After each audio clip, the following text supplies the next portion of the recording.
मेरा नाम सीमा है। मेरी शादी को 2 साल हो चुका है, जो कि मेरे पापा की रज़ामंदी से हुई थी। मुझे भी अपने होने वाले पति से कोई दिक्कत नहीं थी, क्योंकि वह खूबसूरत और हसीन नौजवान था, जिसे देखकर कोई भी लड़की मना नहीं कर सकती थी।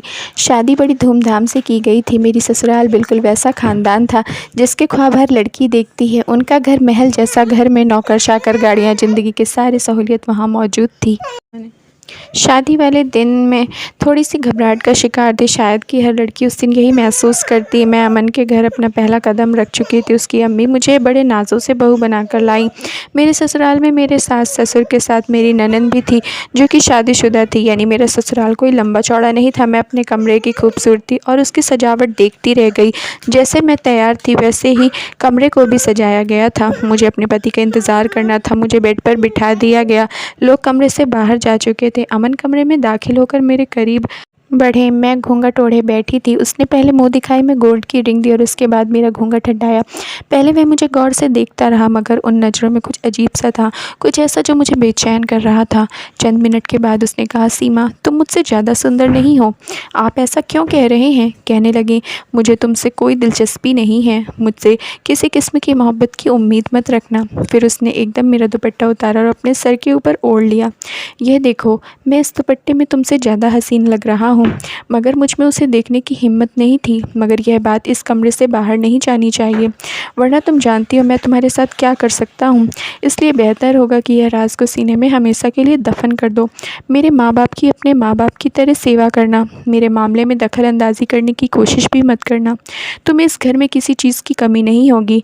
उनकी बातें सुनकर मेरी आंखें आंसुओं से भर गईं, मगर मैं ज़ुबान पर चुप्पी का ताला लगा लिया।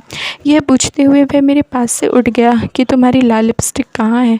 मेरे इशारा करने पर वह इस तरह से लाल लिपस्टिक निकाल कर लगाने लगा। मैं बेचैन कदमों के साथ ड्रेसिंग रूम में जाकर कपड़े बदले। मैं वापस आकर लेट गई। मेरे लेटते ही कहने लगा, यह तुम्हारा बेड नहीं है, क्योंकि मैं किसी औरत को अपने करीब में बर्दाश्त नहीं कर सकता। मैंने तो तकिया उठाई और सोफ़े पर जाकर बैठ गई, मगर मेरा जिस्म काँप रहा था। मैं एक नामर्द इंसान की बीवी थी। यह सोचते ही मुझे कुछ होने लगा। मैंने देखा, वह औरत की तरह तैयार हुआ, अपना रेशमी कपड़ा पहना, साथ ही मेरा लाल दुपट्टा ओढ़कर बेड पर लेट गया। थोड़ी ही देर बाद मैंने देखा तो वह सो चुका था। मेरी रात आंखों में ही कट गई। नींद आने ही लगी थी कि कुछ देर बाद सुबह हो गई। उसने जागते ही मुझसे पहले सवाल यही किया, तुमने मेरे कपड़े नहीं निकाले? उसे कोई ख्याल नहीं था कि मैं उसकी नई नवेली दुल्हन हूँ। अलमारी खोलकर मैं उसके कपड़े देखने लगी और कपड़े देने लगी। उससे एक सवाल किया, आज तो हमें रिसेप्शन में बैठना है। उसने कहा, मेरे ऑफिस में शादी से ज़्यादा ज़रूरी काम है। आइंदा से सवाल जवाब मत करना। मेरी चीज़ मुझे हमेशा वक्त पर चाहिए। फिर वापस चला गया। शाम को रिसेप्शन के लिए मुझे तैयार करवाया गया, मगर मेरे दिल को किसी भी बनाव श्रृंगार में दिलचस्पी नहीं रही। जब मुझे स्टेज पर बैठाया गया तो वह वहाँ पहले से मौजूद था। अमन ने प्यार से मेरा हाथ थामकर मुझे अपने साथ बिठाया, जो कि मेरे लिए बहुत हैरत की बात थी। लोगों की भीड़ जमा लगा हुआ था। सब लोग आकर बारी बारी से मिल रहे थे। उसके दोस्त, रिश्तेदार, तकरीबन सभी से मुलाकात हो गई। थोड़ी देर के बाद एक अजनबी चेहरा अमन के पास आया और उसे गले लगाया, साथ ही मुझे प्रणाम किया। अमन ने मुझे बताया कि यह भी उसका दोस्त है। उसने शादी का तोहफा मेरे हाथ में दिया। अमन से नज़रें बचाते हुए धीमी आवाज़ में कह दिया कि भाभी, यह तोहफा अकेले में बैठकर देखिएगा। मुझे यह सब अजीब सा लगा था। अमन के बाकी सारे दोस्तों ने तो अमन के हाथ में थमाए थे। जब पार्टी ख़त्म हुई तो सब लोग अपने घर को चले गए। हम भी वापस घर आ गए। पिछली रात की तरह यह रात भी गुजर गई, मगर मुझे एक चीज़ का अंदाज़ा हो गया था कि मेरा पति दुनिया के सामने उसका और रूप होता है और बंद कमरे में उसका रूप और है। फिर ज़िंदगी एक रूटीन से चलने लगी। वह सुबह ऑफिस चला जाता। मेरा सारा वक्त उसकी माँ के साथ गुजरता। कोई नहीं जानता था कि हम दोनों के बीच क्या चल रहा है।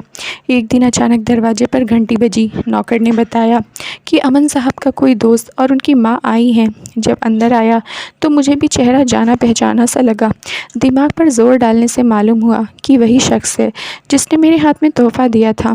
खैर, गपशप हो रही थी। बातों के दौरान मालूम हुआ कि उनका नाम दीपक है। मेरी सास ने उनके लिए बहुत अच्छा खाना बनवाया। खाना खाने के वक्त अमन भी आ गया। मुझे लगा था जैसे दीपक एकदम ही मेरी तरफ देख रहा था। खाने के बाद मेहमान घर से रवाना हो गए। जाते जाते मुझे और अमन को अपने घर दावत पर आने को कहकर गए। जिस दिन दीपक के घर दावत पर जाना था उससे एक रात पहले अमन ने मुझे पूछा कि तुम कौन सा जोड़ा पहनोगी। मैं उसे बताया यह वाला पहनना है। उसने मेरे हाथ से जोड़ा ले लिया। कहा यह नहीं पहनोगी। मैंने ज़बरदस्ती उससे जोड़ा लेने की कोशिश की तो उसने मेरे हाथ से खींच लिया। साथ ही मेरे मुंह पर थप्पड़ मार दिया और कहा मेरे आगे बदतमीज़ी करने वालों के साथ मैं यही सलूक करता हूँ। तब मैं बहुत रोई थी। अगले दिन दोपहर के वक्त मैं और अमन तैयार होकर कमरे से बाहर निकले तो अमन ने मेरा हाथ थामा और मुझे मेरी सास के पास ले गए। उन्होंने हम दोनों की खूबसूरती को सराहा और कहा भगवान तुम दोनों को सलामत रखे और खुश रखे। तुम अब मुझे जल्दी से दादी बना दो। इस बात पर मेरा दिल परेशान सा हो गया। फिर हम गाड़ी में बैठ गए। गाड़ी में बैठते ही अमन ने नया हुक्म कर दिया, मेरी माँ की हर बात का जवाब खुश होकर दिया करो। अगर वह कोई गलत बात भी करे तो तुम मुस्कुराकर जवाब देना। अब तो मुझे अमन से डर लगने लगा था। सारा सफ़र यूं ही खामोशी से कट गया। दीपक के घर पहुँचे तो उसकी माँ और बेटे दरवाजे पर हमारा इंतज़ार कर रहे थे। हम दोनों अपने चेहरे पर नकली मुस्कुराहट सजाए सबसे मिले और फिर उनके पास बैठ गए। दीपक और अमन आपस में बातें करने लगे और मैं दीपक की माँ के पास बैठ गई। खाने की मेज़ पर दीपक की नज़रें मुझ पर थीं, जो कि मुझे अजीब सा बेचैन कर रही थी, मगर मैंने उसे नज़रअंदाज कर दिया। एक बार बहाने मैंने सरसरी सा जवाब दिया। दावत ख़त्म हुई तो हम दोनों घर आ गए। अगले रोज़ मेरी सास ने मुझे कहा चलो कुछ ख़रीदारी करने चलते हैं। मैं उनके साथ चल पड़ी, मगर मुझे हल्का हल्का बुखार था। पहले हमने कुछ कपड़े ख़रीदे, फिर जूतों की दुकान पर गए। जब हम वहाँ से निकल रहे थे तो हमें दीपक नज़र आया। उसने भी हमें देख लिया था, इसलिए वह हमारी तरफ आ गया और प्रणाम करके हाल पूछने लगा। फिर अचानक उसने मुझे देखा और कहा आपकी तबीयत ठीक नहीं लग रही। मैंने कहा नहीं, मैं ठीक हूँ। बातचीत के बाद हम लोग घर आ गए। दीपक की निगाहें मुझे बेचैन कर रही थी, मगर मेरे जहन में एक ही बात चल रही थी, जो चीज़ मेरी सास नहीं समझ पाई कि मेरी तबीयत ख़राब है, दीपक एक नज़र में जान गया था। फिर मैं इस ख्याल को दिमाग से झटका और कामों में लग गई। एक दिन अचानक सास की तबीयत ख़राब हो गई। घर पर कोई नहीं था। बात नौकरों के बस से बाहर थी। बस उस वक्त किसी समझदार आदमी की ज़रूरत थी। मेरा पति अमन मेरे कॉल नहीं उठा रहा था। मैंने घर में मौजूद नंबर वाली डायरी निकाली। उस पर सबसे पहले दीपक का नंबर लिखा हुआ था। मैंने उसे अस्पताल बुलाया। साथ में सास को लेकर अस्पताल पहुंच गई। सास का ब्लड प्रेशर बहुत हाई था, इसी वजह से उनकी तबीयत काफ़ी ख़राब हो गई थी। मैं और दीपक बाहर खड़े थे। मैं रो रही थी क्योंकि उस घर में वही मेरा सहारा थी। दीपक मेरे पास आया और मुझे तसल्ली दी, लेकिन उसकी बात एकदम नरम थी। उसने मुझे चुप करवाया तो मेरे आंसू थम गए। फिर वह मेरे लिए पानी लेकर आया। पानी पीते हुए उसका हाथ मेरे हाथ से टकराया तो कहने लगा आपको तो तेज़ बुखार है, मुझे लगता है आप अपना ख्याल बिल्कुल नहीं रखती। वह मुझे समझाने लगा। उसकी फ़िक्र दिल ही दिल में मुझे अच्छी लगने लगी। थोड़ी देर बाद डॉक्टर ने आकर बताया कि मेरी सास होश में आ गई हैं, हम उनसे मिल सकते हैं, रात को उन्हें घर भी लेकर जा सकते हैं। मैं दीपक को भी शुक्रिया किया, जिसकी वजह से हम वक्त पर अस्पताल पहुंच सके। सास अब बिल्कुल ठीक भी थी। थोड़ी देर बाद अमन और मेरे ससुर भी आ गए। शाम को जब हम सब सास को घर वापस ले आए थे, दीपक ने रात का खाना हमारे साथ खाया। 10 बजे के करीब वह अपने घर जाने लगा, मगर जाते जाते चुपके से एक बार मुझे मेरा ख्याल रखने की बात कहकर गया। दीपक के जाने के बाद मेरी सास ने मुझे और अमन को अपने कमरे में बुलाया और कहा कि अब मेरी ज़िंदगी का कोई भरोसा नहीं है। मैं अपने पोते पोतियाँ देखना चाहती हूँ। मुझे दादी बना दो ताकि दोबारा ज़िंदगी की तरफ लौट आऊँ। मैं उनकी बात पर मुस्कुरा कर कहा आपको ऊपर वाला बहुत जल्दी खुशखबरी देगा। सास भी यह सुनकर मुस्कुरा दी। दूसरी तरफ अमन को मेरा दीपक से बात करना बिल्कुल पसंद नहीं आया था। कमरे में आने के बाद उसने मेरा बाजू बुरी तरह से मरोड़ा और मुझे कहा आइंदा दीपक से दूर रहना, वरना तुम्हारे लिए अच्छा नहीं होगा। उस वक्त तो मुझे कुछ समझ नहीं आया कि इतनी बात करने पर इसमें क्या बुराई है। उस वक्त मुझे तेज़ बुखार भी हो रहा था। खैर, मैं इस बात को नज़रअंदाज करके सो गई। अगले दिन दीपक की कॉल मेरे नंबर पर आई। मैं नज़रअंदाज करके सो गई। फिर अगले दिन दीपक की कॉल मेरे नंबर पर आई। मैं हैरान थी। फिर मैं कॉल उठाई। दीपक कह रहा था, मैंने आपका हाल पूछने के लिए फ़ोन किया। कल आपको बहुत तेज़ बुखार था। मुझे आपकी फ़िक्र हो रही थी। आपकी तबीयत तो ठीक है? मैं जानबूझकर अनजान बनकर पूछा, आप मेरे बारे में इतने फ़िक्रमंद क्यों रहते हैं? उसने बड़ी दिल्लगी से जवाब दिया, कुछ बातें राज ही रहें तो अच्छा है। खैर, हालचाल पूछने के बाद मैं रख दिया। 2-3 दिन बाद दीपक ने मुझे दोबारा कॉल किया। कहा कि आपसे बहुत ज़रूरी बात करनी है। अगर आप मुझसे बाहर मिलेंगी तो बात अच्छे से होगी। फिर दीपक ने मुझे याद दिलाया कि रिसेप्शन वाले दिन उसने मुझे एक गिफ्ट दिया था। मैंने उसे बता दिया कि मैं अभी तक खोलकर नहीं देखा, मगर अब ज़रूर खोलकर देखूंगी। दीपक एक बार फिर बाहर मिलने को कहा। मैंने भी उसका दिल रखने के लिए हामी भर दी, मगर मेरा कोई इरादा नहीं था कि मैं इस तरह दीपक से जाकर मिलूंगी। अगले दिन अमन के जाने के बाद मैं कमरा बंद किया, दीपक का दिया हुआ गिफ्ट खोलकर देखा, जिसमें मेरे लिए बहुत ही खूबसूरत सी चूड़ियाँ तैयार थीं। साथ में एक लेटर भी था, जिसे पढ़ने के बाद मैं समझ गई थी। मेरी आंखों से एकदम आंसू बह रहे थे। दीपक की वजह से नहीं बह रहे थे, बल्कि मैं तो अपनी किस्मत पर रो रही थी। और मैंने इरादा किया था कि मैं दीपक से मिलने ज़रूर जाऊंगी। मैं इसी दिन दीपक से मिलने चली गई। रोने की वजह से मेरी आंखें सूजी हुई थी। दीपक ने मुझे देखते ही कहा, आपकी आंखों को क्या हुआ है? मैंने कहा, कुछ नहीं। कहने लगा, जिसका पति उसे प्यार न दे सके, उन बीवियों की आंखें ऐसी ही होती हैं। पहले तो मैं उसकी बात पर चौंक गई, मगर फिर उसने कहा, हैरान ना हो, मैं सब जानता हूँ। अमन आपकी मोहब्बत के काबिल नहीं है, क्योंकि वह तो शादी जैसे रिश्ते के लायक भी नहीं है। मैंने कहा, नहीं, आप गलत समझ रहे हैं, ऐसी कोई बात नहीं। कहने लगा, आपको तो झूठ बोलना भी नहीं आता है। मैंने कहा, आपको ये सब कैसे मालूम? कहने लगा, यह सब तो मैं बहुत पहले से जानता हूँ, तब से जब अमन कॉलेज में मेरे साथ बदतमीज़ी की थी और मैंने उसे माफ़ कर दिया था। मगर मैं उसे आपके साथ ऐसा नहीं करने दूँगा, क्योंकि मैं आपको पसंद करता हूँ। वह आपके काबिल नहीं है। एक दिन आप उसे छोड़ देंगी, मैं आपका दुनिया की हर खुशी दूँगा। उसकी बातें मुझे किसी ख्वाब जैसी लग रही थी, मगर मैं हकीकत नहीं बताना चाहती थी। साथ ही मुझे अमन की धमकी भी याद आ गई, जब उसने मुझे दीपक से बात करने से सख्ती से रोका था। मुझे अमन की इस कदर भड़कने की वजह मालूम हो गई थी, क्योंकि शादी की रात वाली हरकत की वजह से मेरे दिल में उसकी कोई इज्जत बाकी नहीं रही थी। मैंने दीपक से कहा था, फ़िलहाल तो अमन ने मुझे नहीं छोड़ा, मगर तुम्हारा फ़िक्र करना और मेरा ख्याल रखना, मुश्किल वक्त में मेरा साथ देना, मेरे लिए उससे बड़ी कोई बात नहीं। मुश्किल वक्त में तुम्हारा साथ देने से मेरा हौसला बढ़ गया है। खैर, काफ़ी प्यार मोहब्बत की बातें होती रहीं। घर आकर भी उसका ख्याल मेरे चेहरे पर मुस्कुराहट ला देता था। जब अमन का लड़ना झगड़ना कुछ भी महसूस ना होता। शादी को साल होने वाला था।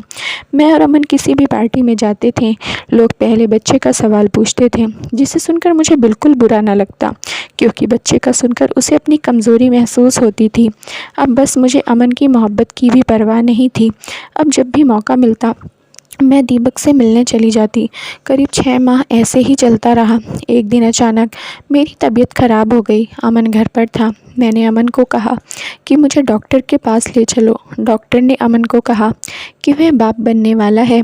मैं तो एकदम चुप हो गई। अमन मुस्कुराया, डॉक्टर से सावधानी वगैरह पूछने लगा। अस्पताल से निकलने के बाद हम गाड़ी में बैठे।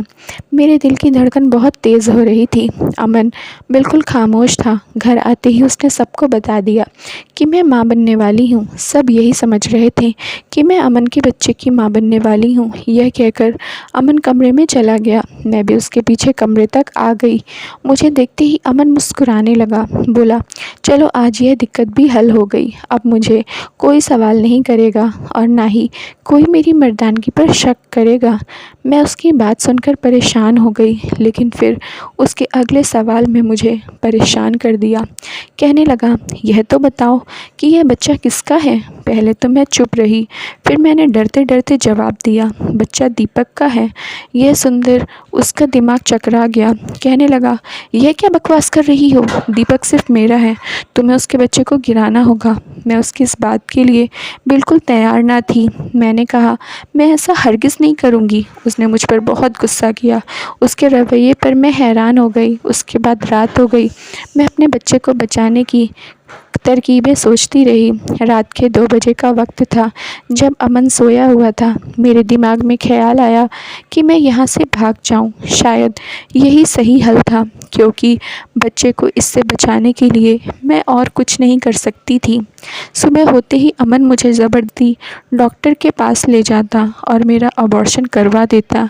मैं चुपके से घर के पिछले दरवाजे से बाहर निकलकर रोड पर तेज तेज चलने लगी। मुझे उस समय तो कुछ भी समझ नहीं आ रहा था कि मैं किस तरफ जाऊं। रात के समय कोई रिक्शा भी नहीं था। मेरे दिमाग में बस यही बात थी कि मुझे अमन से दूर जाना है, बहुत दूर, ताकि वह मेरे बच्चे को नुकसान न पहुंचा सके। मगर शायद भगवान को कुछ और ही मंजूर था। अचानक एक गाड़ी आई और उसे टकराकर मेरी आंखों के सामने आखिरी मंजर धुंधला अंधेरा था। मेरी आंख खुली तो मैं अस्पताल के बेड पर थी। मेरे सामने दीपक बैठा था। मैं नहीं जानती थी मैं यहाँ कैसे आई। उसे कैसे मालूम हुआ कि मैं घर से बाहर जा रही हूँ।